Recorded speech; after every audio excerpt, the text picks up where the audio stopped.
Thank you, Lord. Mapapatherapy ko na ang aking anak. Magsisimula na kami sa next week. Ayan. Nag-enroll na ako kanina. And yes, pauwi na nga kami. Sabi ko sa aking kasama, videohan mo ako hanggang sa kanto. Ayun na nga, sa sobrang dami ng kanyang nainom na Red Horse, ayan ang kanyang na videohan. Sobrang nanginginig po talaga yung kanyang kamay. Parang lasing po talaga siya. Tsaka feel ko gutom na rin siya kaya nanginginig yung mga kamay niya. Pasmado ba kumbaga? Pagpasensyahan na talaga naman, alam nyo ba, yung tipong kakarating ko dito sa bahay, sabi ko, oh, ayan na, tingnan ko yung cellphone ko, kasi, mag-edit na I ako. have a dragon So, ayun na nga, yes, nakita ko, puro na lang nakita ko, mga ganun na lang. Kaya kumain na lang ako ng dragon fruit, at para mawala yung inis Perfect ko. na Lahat ng pagkainis ko po talaga ay dinaan ko sa pagkain ng dragon fruit para mawala sabi niya, yung aking hindi daw ako magsisisi at sabi matamis ko, daw. sayang naman, sabi ko papakita ko sana sa mga inahan na kung saan yung magandang daan patungo doon sa kung saan nagpapatherapy yung therapy center. Sabi ko ganon. Yun sana yung aking gagawing vlog na pero hindi talaga nangyari dahil hindi na videohan yung daan, yung mga yung mga tricycle doon, di pa na videohan, yung mga ganun. Yung mga gusto kong bibidyohin yung daan. Hindi ako ang bibidyohan, kundi yung daan.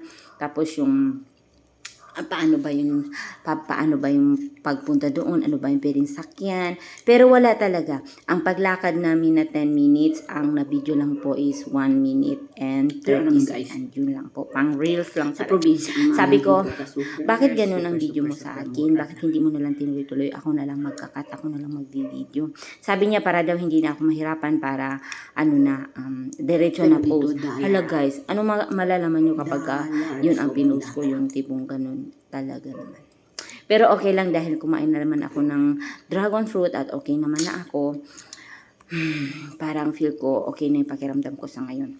Pero guys, dahil sa malapit na maubos yung aking pagkain, pero talagang nawawala yung mga kilay ko. Kaya napasalamin ako doon sa aking screen.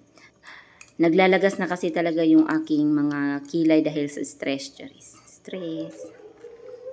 Ayan na guys, malapit na ako matapos. Nag-voice over na lang ako guys kasi sobrang nakaka-stress din talaga yung tahol ng aso namin sa kapitbahay. Kaya nasabi ko, magbo-voice over na lang ako. Salamin ako, grabe ang dami. Kain tayo ng dragon fruit mga inahan. Super yummy. As you can see. Wow, masarap, matamis.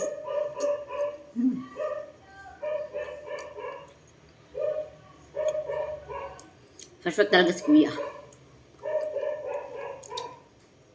Ang unay ng aso.